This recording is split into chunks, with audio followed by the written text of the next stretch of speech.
Əziz izləyicilər, əziz abituriyentlər, sualların izahı ilə davam edirik. Azərbaycanda parçacılıq sənəti publistik üslubda olan bir mətnimizdir. Mətn suallar demək olar ki, çox rahat suallardır. Biraz bu mətn publistik üslubdur. Bunu həmişə qeyd edirik ki, publistik üslub digər üsluba nisbətən bir balaca nisbətən qəliz olur. Amma suallar da belə deyək, rahat suallar idi deyərdim. Bizə 51-ci sualda nə deyir? Məşhur fransız sənətşünası Mijon Müsəlman İncəsənəti kitabında onlar elə bil 1001 gecə nağıllarına çəkilmiş illüstrasiyadadır yazaraq bu sənət davam bu izdədir. Nümunələrinə tam oxumaq olmur. Cümləsi mətndəki nömrələnmiş hansı çərçivənin yerinə artırılsa cümlələr arasında məzmun ardıcıllığı pozulmaz. Bu cümləni üçüncü hissəyə deməli nömrələmiş üçüncü hissəyə. Hardadır üçüncü hissəmiz? Bax bu hissəyə. Üçüncü hissəyə artırsaq, məzmun arasında əlaqə təbii ki pozulmaz. Cavabımız olacaq 51-də A variantı. 52-də deyir ki, mətnə əsasən Eyler-Venn diaqramındakı yanlış fikirləri müəyyən edin. Şamaxı, Təbriz. Qoy sualı tam ekrana gətirim. Sonra doğru yanlış məsələsinə baxaq. Deyir ki, mətnə əsasən Eyler-Venn diaqramındakı yanlış fikirləri müəyyən edin. Şamaxı və Təbriz 52-də. Xalq mahnısında burada toxunan parçaya işarə edilib. Bu doğrudur. Mənbələrdə buraya ticarət məqsədi ilə göndərilən heyətdən söz açılır. Bu yanlışdır. 2 yanlış yerdədir. Sonra parça toxucularını şəhəri tərk etmək məcburiyyətində qalmışdır. Bu da yanlışdır.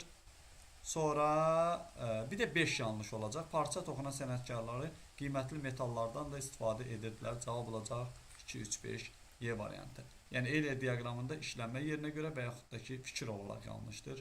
Y olacaq. Mətndə altına xətt çəkilmiş sözlərdən heç birinin konteksinə uyğun deyil.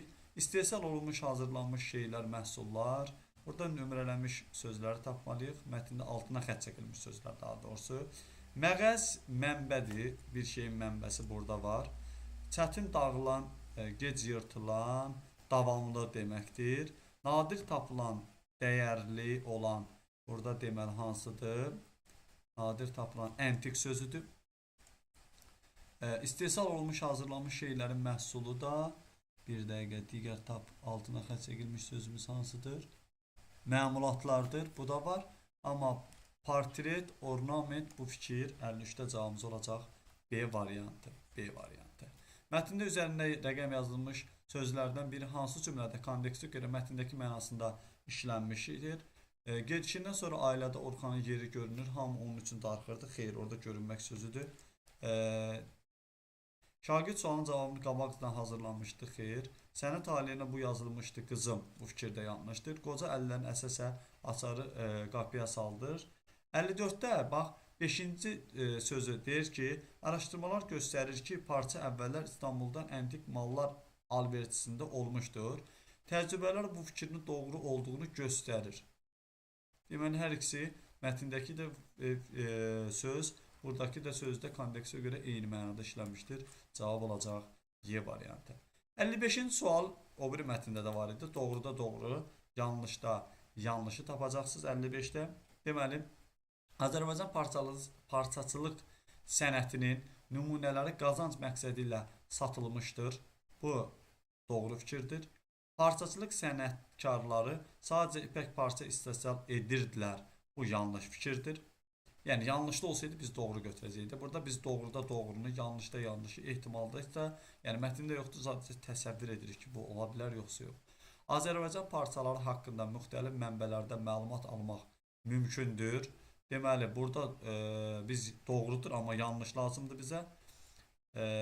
Şamaxı və Təbriz ipəyindən rus çarları üçün geyim hazırlanmasında 11-12-ci əsrin mənbələrində rast gəlinir. Bax, burada 11-12-ci əsr mənbələrində görün nə deyir? Deyir ki, 11-ci Rusların Azərbaycan parçaları ilə tanışlığı barədə 11-12-ci əsrlərə aid yazılmışdı. Yəni orada bu ehtimal ola bilər. Çünki burada bu yanlış hissədə verilib cavab olacaq elə burada 4-ü də götürəcəyik. Yəni 4-ü götürürəm, burada 1-i götürürəm. Sonra keçək bu ehtimal hissəyə görə ehtimal hissədə nə fikir verilib? Bir dəqiqə. Deyir, əntiq mallar, alverçilər bir neçə hissəyə bölərək müxtəlif şəxslərə satdığı parçanı Təbriz şəhərində almışdılar. Bəli, bu ehtimaldır. Bunu da buradan götürəcəyim. Ona görə cavab olacaq 1, 4, 5 D variantı. Çox təəssüf ki, PDF-də açıq tipli suallar yoxdur. Əziz abituriyentlər, sizə əgər o suallarda açıq tipli suallar varsa, ikinci mətnin açıq tipli sualları, onun ətrafında müzakirə eləyə bilərik. Açıq tipli suallar da yəqin ki, cədvəllər, qrafiklər formasında verilib. Ona görə fikirlərinizi rəy bölməsində yazmağı unutmayın. Hər birinizə uğurlar arzu edirəm. İnşallah nəticələr ürəyinizcə olar.